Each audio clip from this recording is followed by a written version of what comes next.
Okay, I have several announcements for you today. To begin, I know many of you and the American people are interested in the news coming from Johnson & Johnson's trial data. The president is encouraged by positive data on a potential new vaccine.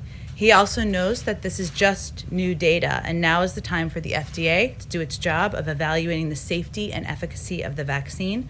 In the meantime, he continues to urge all Americans to mask up and follow public health guidelines until it's their turn to get vaccinated.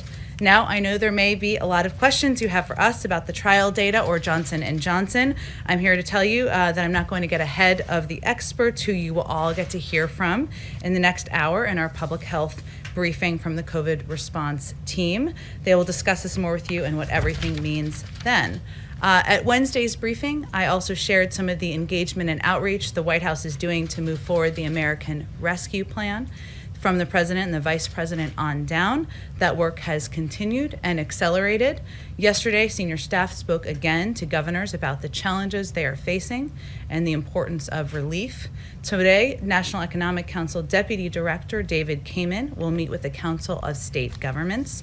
The Office of Public Engagement will also brief Black civic groups, anti-hunger and nutrition advocates, and key progressive groups and invite their feedback.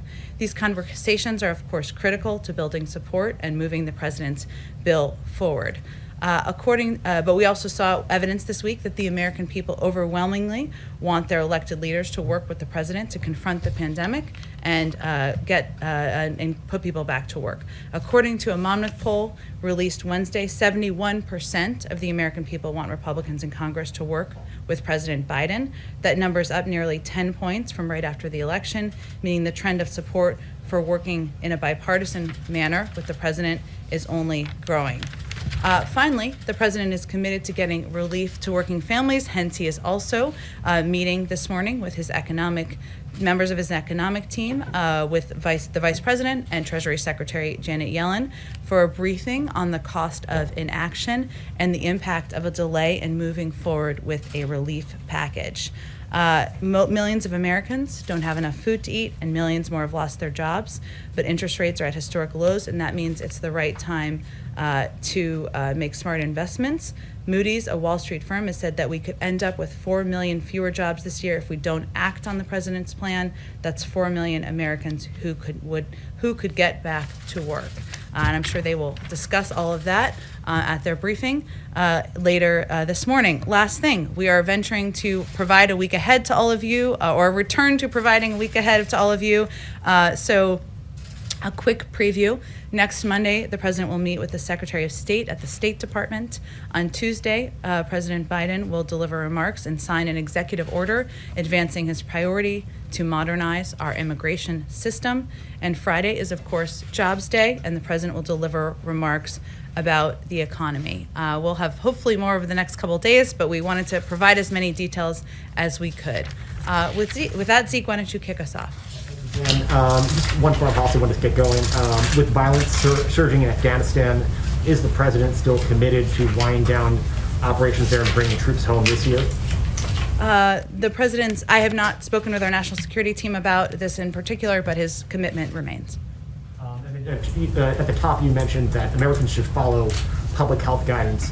One of the challenges it has been over the course of the last 10 months is that public health guidance from state to state varies. Some states have mask mandates, others have indoor dining open, others have schools open, others don't.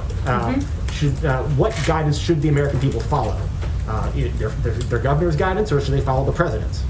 Well, first, what we're venturing to do is provide more concrete guidance from the federal government, from the CDC, from health and medical experts on the important steps all of the American people can take to keep themselves safe. That includes the importance of mask wearing, of course, and how vital that is to keeping us safe. It also includes the importance of hand washing, of restricting travel. These are all guidelines that have come in recent days and weeks, I should say, from the President of the United States and from our medical and health experts. But in addition, as we discussed yesterday, there are guidelines including the safe reopening of schools that he signed an executive order on, directing both the Department of Education Administration and HHS and the CDC, I should say, I'm sorry, to produce those guidelines to give more specific advice and markers to states and local school districts on what they should follow. So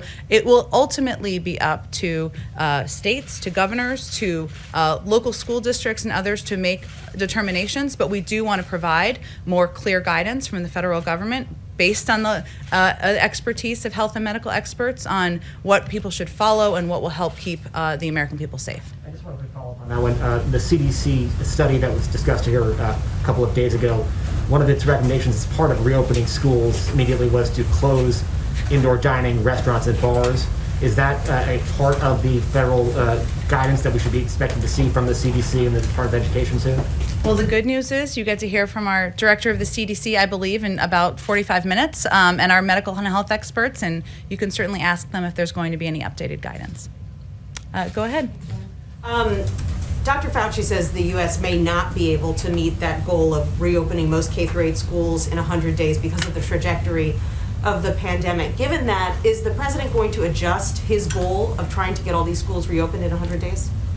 Well, as we talked about a little bit yesterday, the president wants to not only reopen schools, he wants the schools to stay open, and but he does rely on the guidance of his health and medical experts. And obviously, he's not going to do anything that is not safe and doesn't keep teachers, students, and our school districts safe. But a key part of this is the guidelines, as we mentioned, the executive order he signed to ensure that school districts are getting the information they need and clarity they need on what steps that they should take to keep their students safe and teachers safe, of course.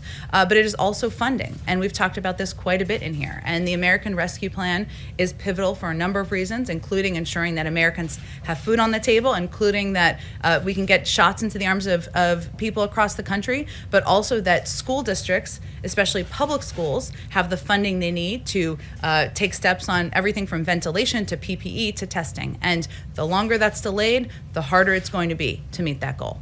Got it. And has President Biden spoken to former President Trump since taking office? And if so, can you give us any update on what President Trump said in his letter to President Biden? I don't have any update. I don't have any calls to report on. There are no calls to report on, I should say, and I don't have any update on the letter. And as I said when we talked about this about a week and a half ago, it seems longer than that, I'm going to acknowledge. The president, of course, thought the letter was gracious and generous, but he plans to keep it private. Go ahead. I understand you don't want to get too much into the Johnson & Johnson vaccine, given the data that's out there, but this likely won't be the only vaccine that is less effective than the Pfizer and the Moderna vaccines. And so I wonder, what is the president's message to those Americans who would be more reluctant to get one of those less effective vaccines? And are you concerned about the impact that would have, given how many doses have already been bought on the front? Well, first, when the president announced his plan earlier this week to ensure we have enough vaccines to give every American 2 shots by the end of the summer with the purchase of Moderna and Pfizer vaccines, he was doing that without the need for additional vaccines approved. Obviously, if additional vaccines, Johnson & Johnson or any others, go through the FDA approval process, that's a positive step, right? No doubt about that. But he purchased these large orders for vaccines that we'll have by the end of this summer to get into the arms of Americans to ensure that we would be able to do that even without any of those steps moving forward. And so he would encourage Americans to get any vaccine that is approved by the FDA for emergency use authorization? Well, again, we're not going to get ahead of the FDA. I'm not suggesting you're asking that, but we'll rely on our health and medical experts to advise if there are additional vaccines, if and when, I'll be optimistic, that are approved by the FDA and how that will impact our vaccine distribution plan. And secondly, on the coronavirus relief bill, in his first month in office, President Obama traveled to a number of key states to drum up support for the Recovery Act.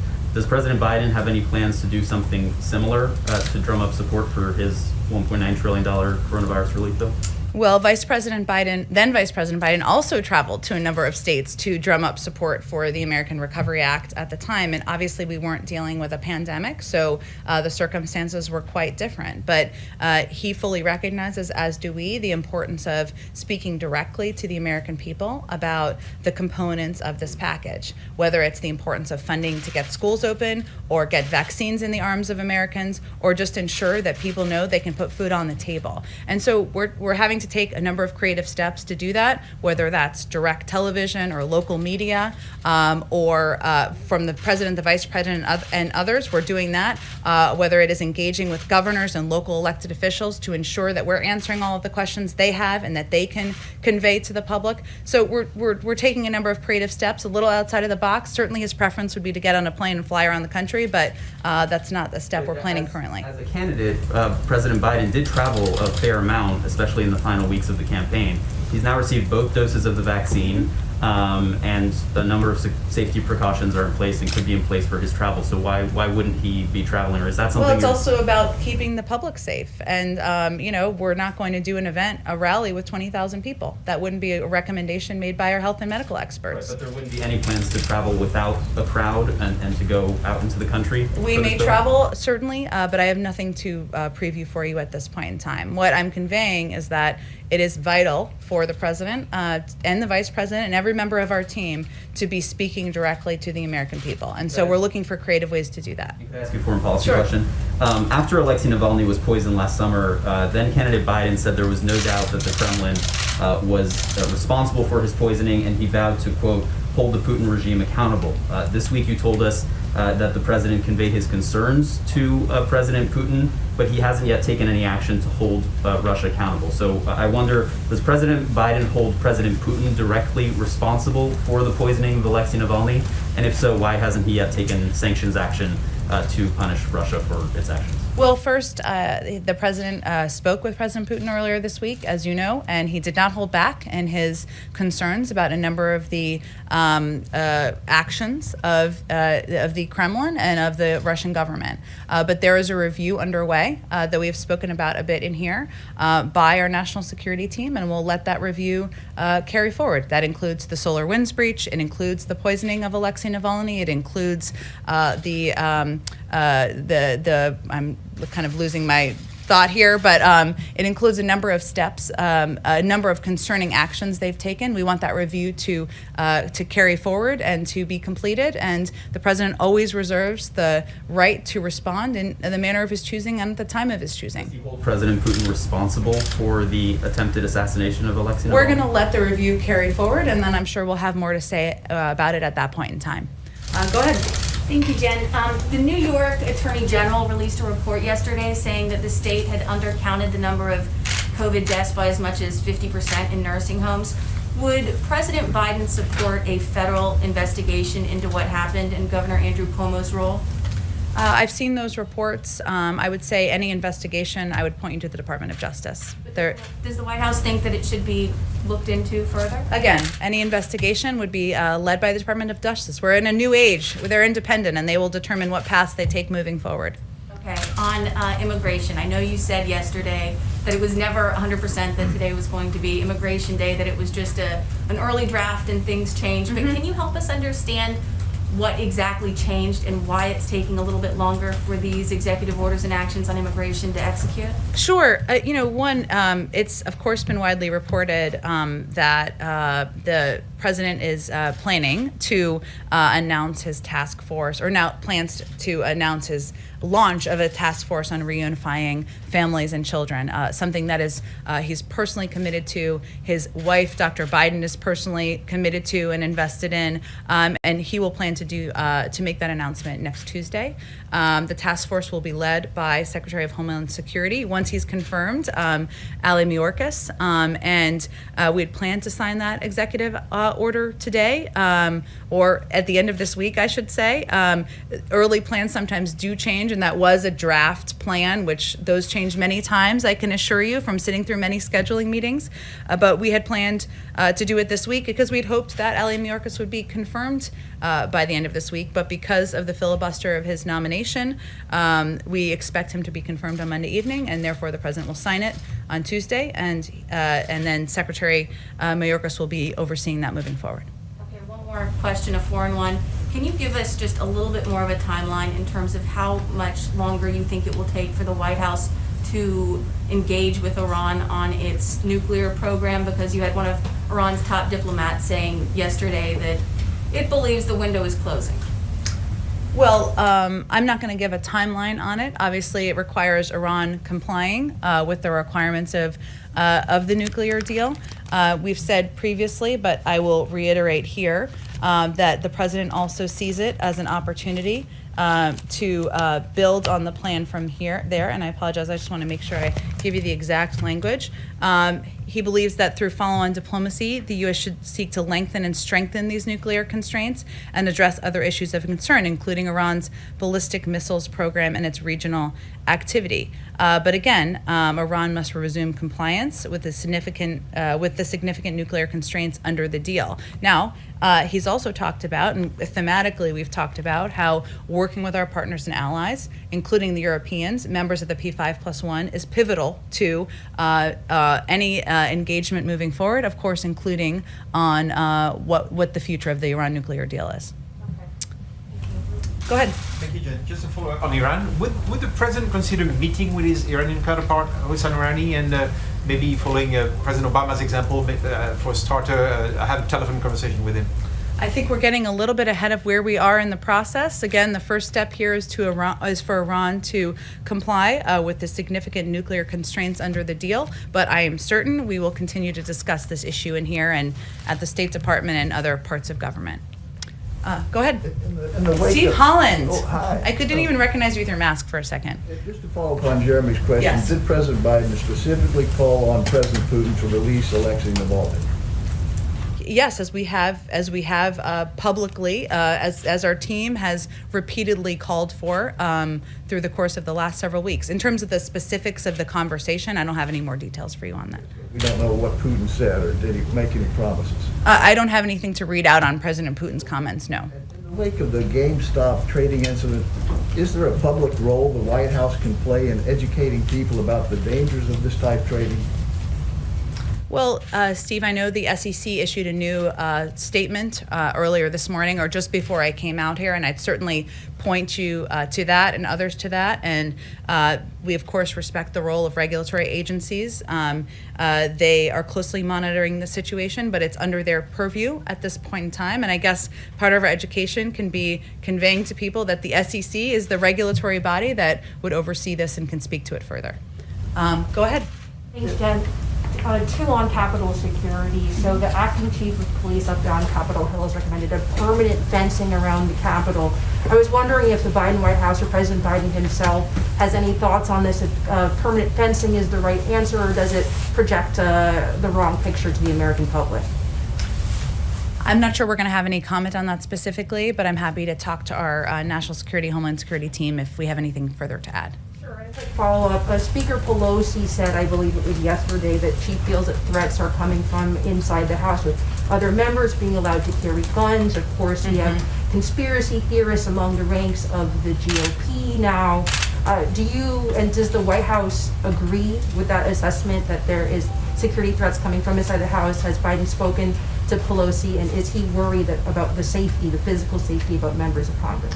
Well, he speaks with Speaker Pelosi on a regular basis and certainly has reiterated his support for her and members of the caucus. And he has spoken publicly about his concerns about the rhetoric, of course, around the events of January 6th, but some of the rhetoric that has continued and the role of social media platforms. So he is in close touch with her about events on the Capitol, about the safety of members, but I don't think I have anything more for you to read out beyond that. Go ahead in the back. Thank you, Jen. Two quick foreign and one domestic, if that's okay. Can you confirm officially that Robert Malley's been appointed special envoy for Iran? Is that? I can. I believe it was announced this morning, yes? Or I guess I can confirm it here too for you. And then as you know, settlements have been a major obstacle to getting the Palestinians back to the negotiating table. Would President Biden consider it, does he believe settlements should be halted in the West Bank so that the Palestinians will come back? I don't have any new comments from President Biden on this or the current circumstance. He's obviously spoken to this particular issue in the past and conveyed that he doesn't believe security assistance should be tied, but I don't have anything more for you on the path forward toward a two-state solution. Following up on the Capitol Hill fence, there's a fence outside here, a temporary one around the White House. It's been up since last summer. President Trump took a lot of criticism for it. Would President Biden consider bringing that fence down so people can take photos in front of the White House again? Well, I think we'd all like that, including members of my family and people in Washington. But I will talk to our security team and see if there's anything further to convey to all of you. Go ahead. As you guys are thinking about the task force to reunite the parents and the separated children, what are you sort of learning about the scope of that challenge? Since it's something that groups have tried to do in the past and failed, how many people do you think would need to be tasked to that to actually make it effective? Those are excellent questions, and I expect that when we announce, when the president signs the executive order next week, when we put the task force together, when Alan Mayorkas is confirmed as the Secretary of Homeland Security, maybe we'll have him come to this briefing room, or I'm officially inviting him here today to come to this briefing room.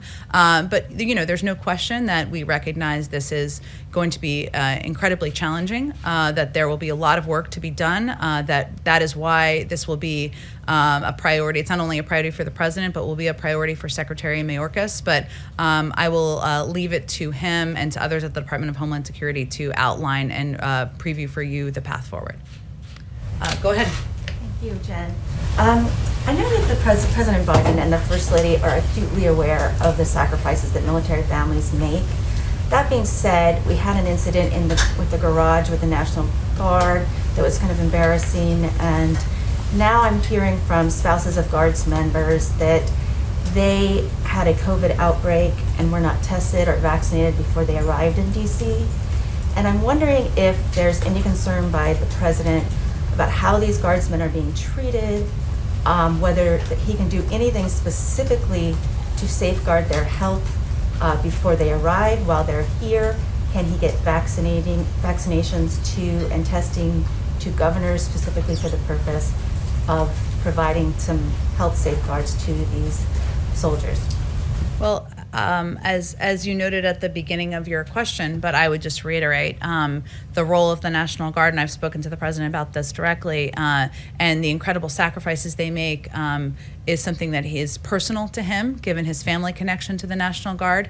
He had called the head of the National Guard just last week when the reports came out about the treatment of the National Guard and the fact that many had been sleeping in garages, and of course conveyed his dismay of the photos he had seen and their treatment, and also offered his personally any help that he could provide, whether even if it was boosting morale. And certainly that line of communication remains open should there be something that he can do from his end.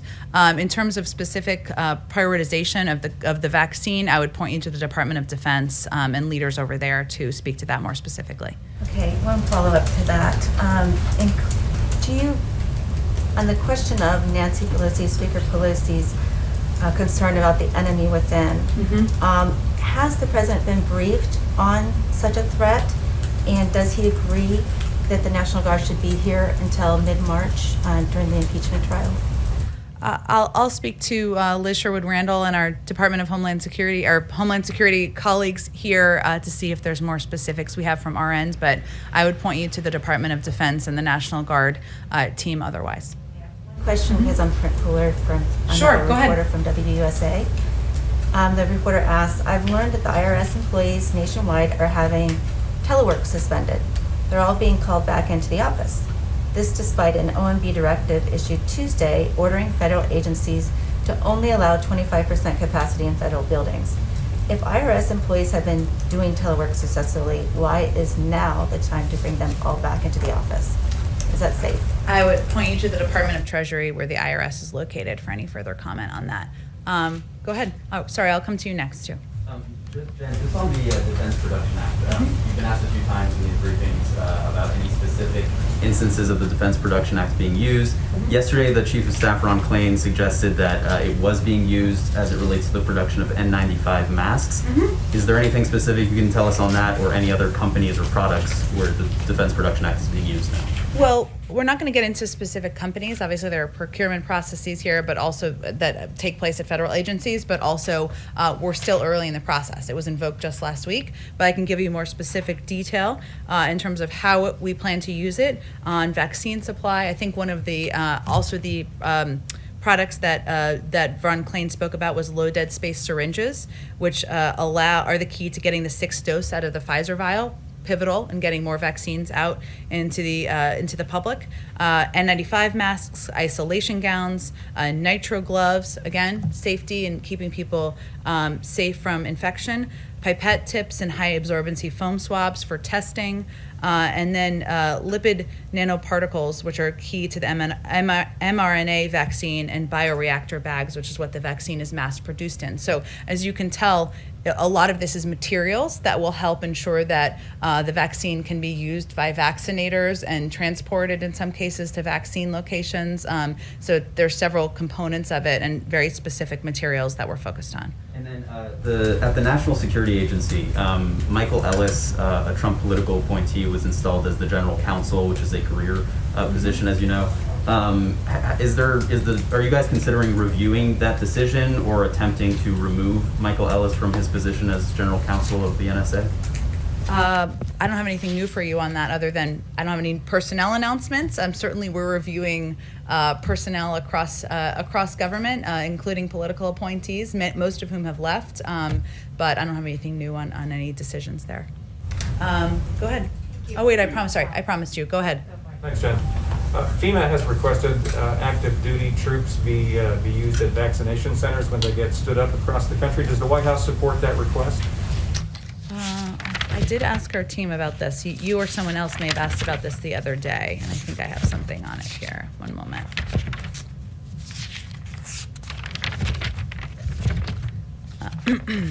Thanks for your patience. Lots to say about COVID, no doubt about it. So, let's see.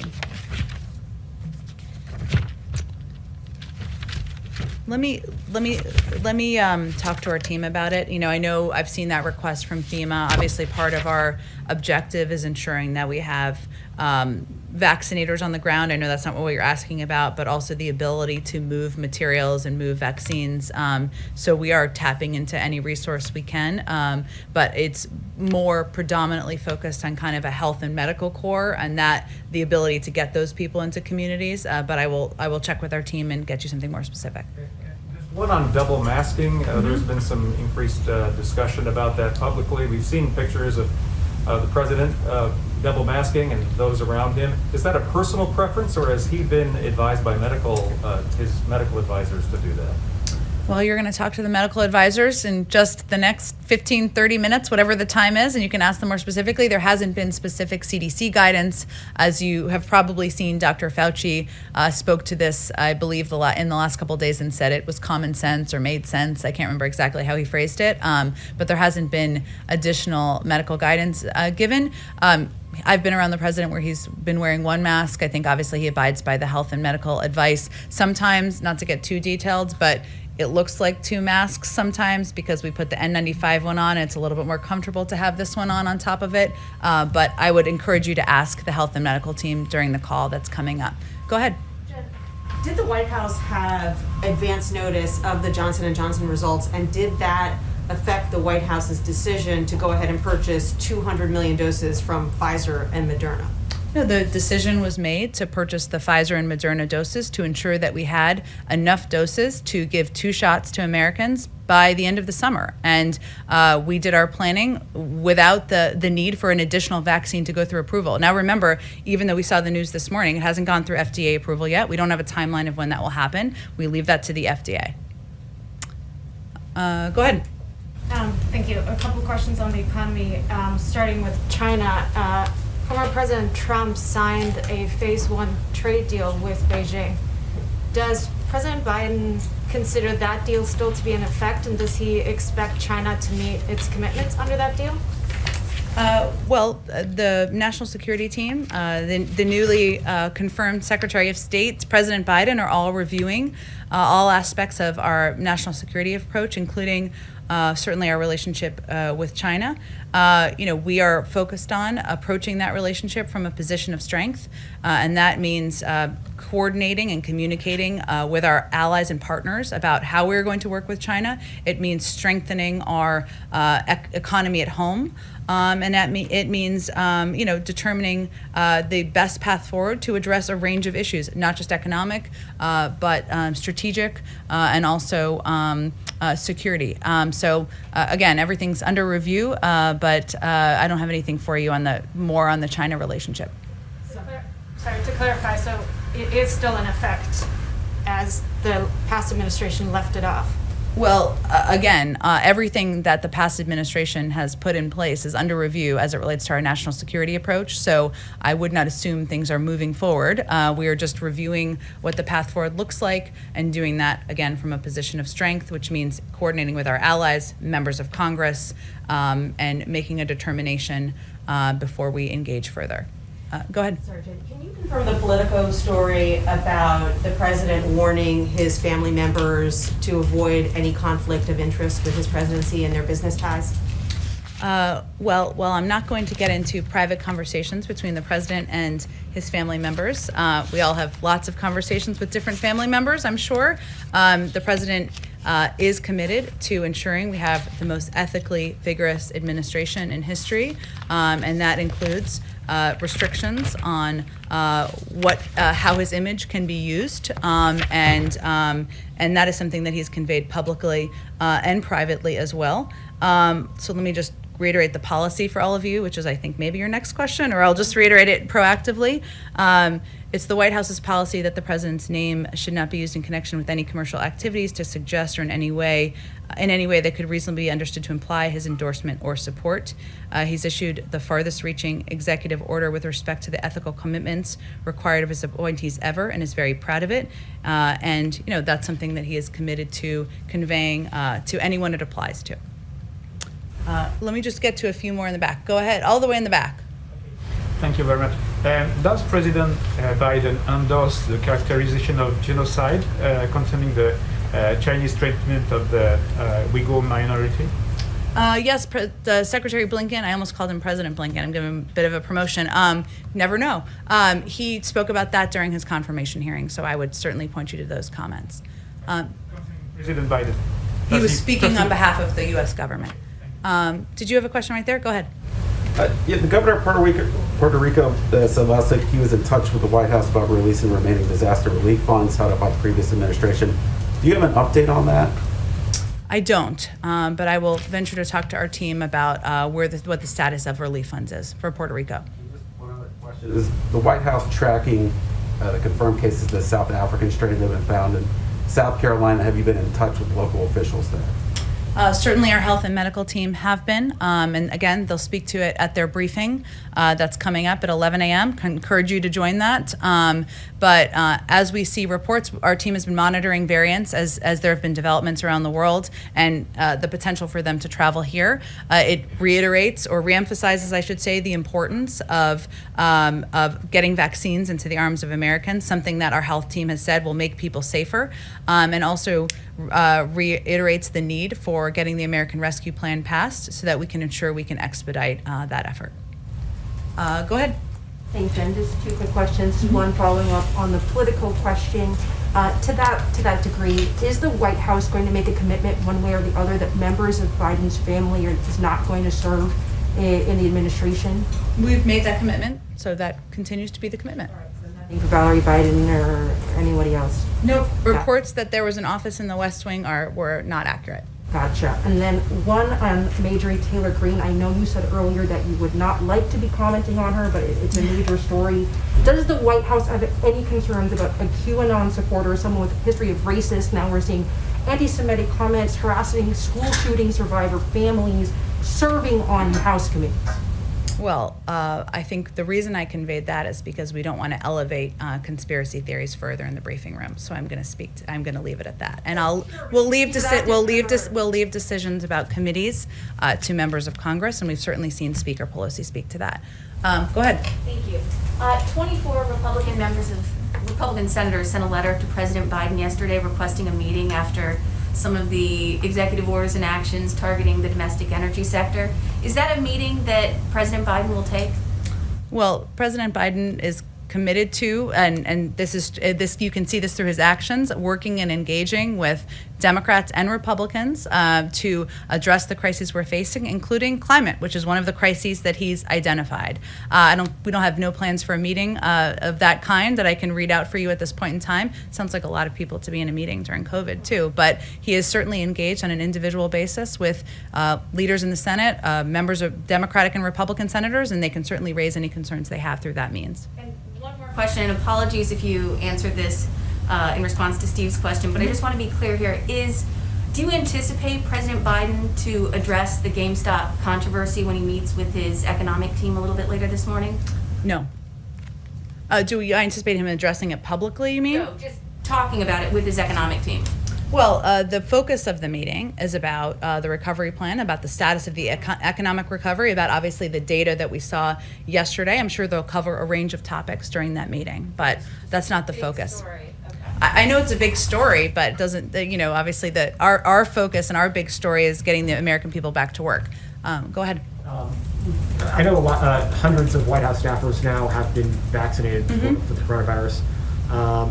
Any specific updates in terms of who's being covered by that, and then also more broadly, because of that, does that give the White House sort of, is that a model for the rest of the country? Schools, for instance, should every teacher be vaccinated in the next 90 days so that the president can meet his commitments to opening schools? Sure. Well, on the first, I think we announced a couple of weeks ago that about 36 members of the senior White House staff, including members of the cabinet, national security officials, had received their first dose, which means right around now, a number of people will be receiving their second dose. We are also, as you noted, had released a couple of days ago that the objective and the plan of the White House Medical Unit was to vaccinate hundreds of additional staffers to create a COVID-safe environment here. As you know, there has been the president has, and our team, I should say, has spoken about the prioritization, of course, of teachers and educators and childcare providers. We'd certainly defer to CDC on what that should look like, and they may speak to that on this 11 a.m. call as well, but I'm not going to get ahead of their outlines or prioritization or specifics. And just one more on GameStop, not to belabor the point, but I love the effort. You guys are trying so hard on this. What is the broader message to the American public and people around the world that, in large cases, individual investors acting collectively against large financial institutions are shut down pretty much overnight, while the big banks and financial institutions responsible for the 2008 housing crisis got a get out of jail free card? Well, the message is that the U.S. government is starting to work how it should. The SEC is a regulatory agency that oversees and monitors developments along these lines. It is currently in their purview. They've put out several statements this week. We will certainly defer to them on that, and I'd point you to them for further questions. Go ahead in the back. Thank you. Jen, can we expect to see the president in this briefing room anytime soon? Are you eager to see him? Is that what you're saying? Sure. The president took questions earlier this week when he did an event, and we certainly are going to look for opportunities to continue to do that. The location of where the questions will take place, I don't think I have anything further, but we'll look for additional opportunities for him to take additional questions from all of you. Go ahead. Thank you, Jen. What does President Biden make of reports that Senate Democrats, including Bernie Sanders, who will chair the Budget Committee, which is chairing the Budget Committee, are planning to expand the use of the budget reconciliation process for legislation that's not revenue, does not directly impact federal revenue, like the $15 minimum wage? Is that something that President Biden is okay with? Well, the president is going to leave it to Congress to determine the parliamentary process for moving legislation forward, as should be the case. I think it's obviously been broadly reported that there is consideration on the American Rescue Plan of what the path forward will look like and how to expedite moving that forward. And there's an urgency, and we certainly feel that. But our view is that this bill should be bipartisan. 74% of the public support it, and we want to work with Republicans on fighting COVID and putting the American people back to work. But as we work on this bill, if we are going to, our priority is on getting it through and not on the focus on what the parliamentary process is. What is his message to progressives who are arguing that the 1.9 trillion relief package should be the floor and not the ceiling? And would President Biden consider pushing a relief bill that is more than $2 million? What about the idea of reoccurring stimulus checks that some progressives are advocating for? Well, we've seen those reports, and obviously he's had conversations, as our team has, with members of the Progressive Caucus and other progressive members of Congress. And as I've said in here many times before, I mean, part of this process is that the president laid out his vision.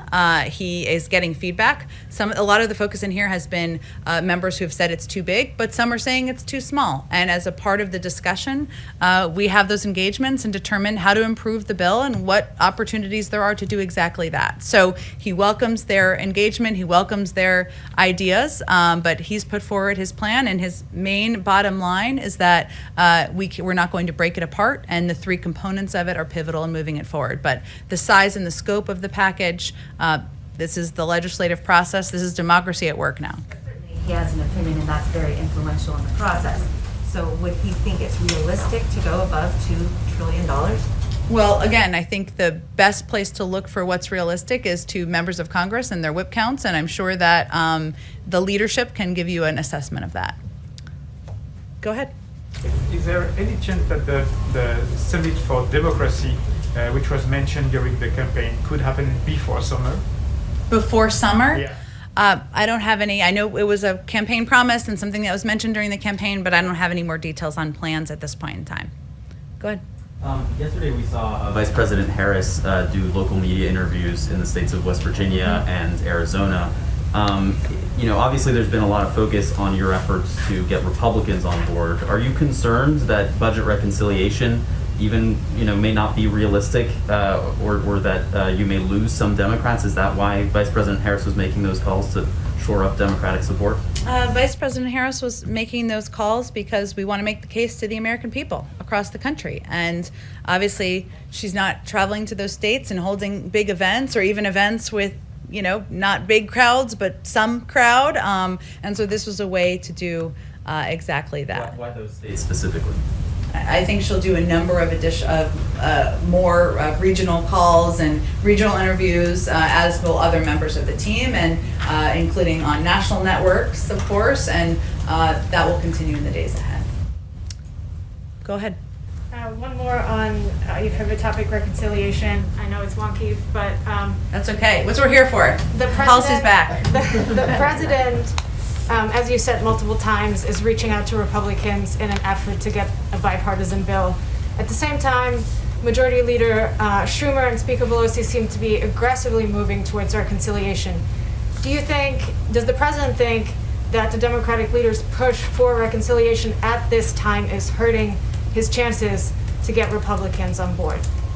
Well, the president's focus is on the end goal of delivering relief to the American people, not the parliamentary procedures, as we've said. And we can't imagine that the 1 in 7 families who are hungry, or the thousands who've lost a loved one to COVID, care much about the procedure either. So I would flip it the other way to you. I think a fair question you might ask our GOP or Republican colleagues is why they oppose proposals that have the support of 74%,